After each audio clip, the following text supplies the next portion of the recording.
Orca and I are going to be talking about pens, but Orca has to move out of. There you go, Orca. Isn't that much more comfortable? No, don't shake your head at me. Don't you dare. I know that many of the times I talk about pens that are used for specialty purposes, either for drawing, sketching, rendering, any sort of, quote, artistic, non-verbal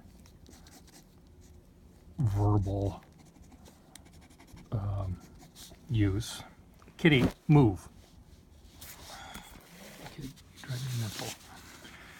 And I also talk about pens used calligraphically, which are essentially artistically, and those pens are specialty pens as well, to a degree. I rarely talk, and sometimes I talk about collectors, but I'm not going to talk about collectors right now. I'm going to talk about writers.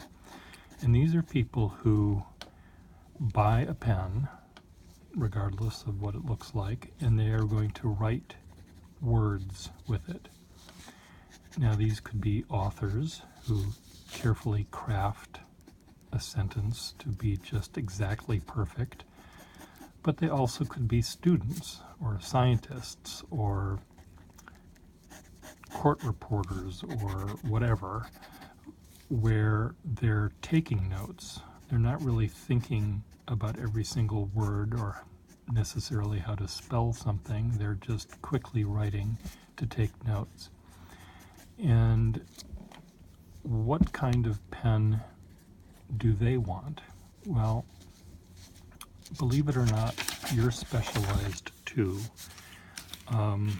Maybe not exactly in the same way that a calligrapher or an artist might be specialized, but you certainly have your needs and your preferences. For example, if you're a student and you are taking notes, you want a pen that's going to keep up with you, keep up with the, okay, Kitty's going to just sit down, he's going to stop. You're going to take notes, and you want a pen that'll keep up with the words your professor is trying to impart to you, and concepts and things like that. If you're taking a test, you want a pen that's not going to run out of ink in the middle of the thing. Your essay about why euthanasia is supposed to be good or not, depending on what you're writing about. Anyway, you want a pen that's going to be functional and usable. The first question I have, or maybe the second or third question I have for you people, you writers, is what sort of paper do you write on? Because that is probably equally important to the pen that you're going to use. The first question I might ask is if you're a left-handed person or right-handed. I might ask another question: do you want this for artistic calligraphy purposes or what? I might ask why you're going to use a pen. But once I get this information, I generally try to say, well, what sort of paper do you like? If you write on paper that has very narrow, I'm using this pen at Skipping, as you can see, because it's a Parker 61 that I don't think has had ink in it forever, or for decades, and I'm trying to loosen up all of the old ink so it'll write better. That is a flaw with 51s and 61s and sometimes 21s, is if you ignore them, they resent it, and they'll make it difficult for you to get back in their good graces. But I will ask what sort of paper you write on, and how, if it's lined paper, how narrow the lines are, because if your lines are close together, you want a pen that's relatively fine. If you write with a really broad nibbed pen and you write close together and you're trying to cram it all in here, it's just going to turn into muck. So I would recommend a finer pen for people that use notebooks that have lines that are close together. If you use a pen that, if you write on really, really nice paper, where the ink sort of sits on top of the paper and essentially dries, evaporates, and is there, that's one thing. If you write on paper that's very absorbent, you might want a pen that has a slightly drier flow, because if you hold the pen like this, it's just going to spread like you're, using a napkin or something. Some paper is like this, and if you stop your thought or you stop your writing because you're trying to think of the exact spelling of the word or the exact word you want, and you leave it sitting there, it's going to absorb and fill up the whole paper.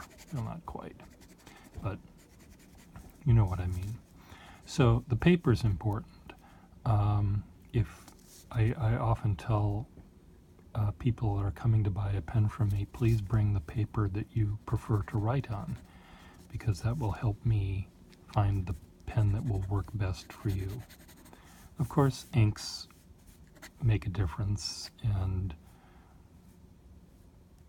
humidity, and any number of other things, but we'll just blame the paper for most of the, or concern yourself with the paper for a lot of this. The other thing that when I sell pens to calligraphers or artists, 90% of them really don't care what the pen looks like. It can have a name written on it, it can have teeth marks, it can have a clip that's missing. They really... Oh, Kitty has decided to sleep on my wrist, which is not very helpful. They don't really care what it looks like, because they're essentially buying it for the nib and what they're going to do with the nib. So they want the nib to work, and they want the ink to flow, and they want the pen to not fall apart on them, but they don't care really what it looks like, or they don't need to care what it looks like, and most of them don't. But for you who want to buy one pen that you're going to use in school, or to write your novel, or to take your notes, to write your mathematical theorem, you might as well get one that looks nice too. And it's, some people, think of buying a car. You're buying a car, and you want the car to be, if it is new, it's great. If it's secondhand, you want it to be nice looking, and you want it to work and everything. You don't want to have, in the back seat, you don't want to have French fries from the previous owner. You want to have it look nice. So I understand that. So you might pay more attention to what happens from the point to the back of the pen than I might as a calligrapher or as an artist. But anyway, back to your concerns as a writer. Think about the paper you're using. You might want to upgrade. If your paper is rough at all, textured at all, it may feel scratchy when you use a pen, especially a fine pointed pen. If it's really absorbent, you want a pen that, if you might want to change the paper to be one that's less absorbent. Yes, it costs more. Deal with it. I don't know what else to tell you. You don't want to, you have, in a way, you have a Maserati, not a a Ford Falcon with rust. You have a finely tuned machine, and why put crappy gas in it? Get good paper, get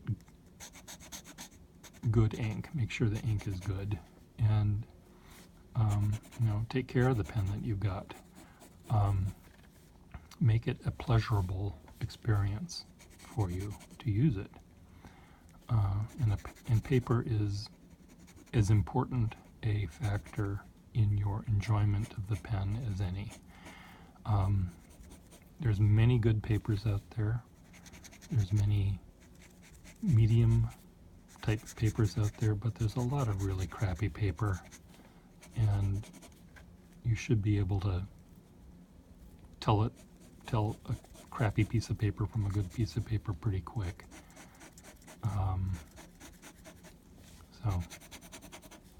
And you can usually tell it by looking at the price that the paper, what it costs. Now there are very expensive papers that are not going to be good for you as well. I'm not saying that all good paper is expensive. Some expensive paper is perfectly good for some things, but not good for writing. There's a paper that I often have to use in calligraphy, and it's called Lettra, and it's specifically made for letterpress, but it's really bad to write on. It's the most unpleasant paper out there. You have to write really, really slow because the ink doesn't sit on the paper. It's like writing on felt. It has a sort of felt feel to it, and it works perfect with letterpress and letterpress ink, but it does not work with fountain pens or really any kind of a pen. Really awful paper. Cranes, if you're listening to me, fix it. Fix that paper. Has to be a way of tweaking it somehow.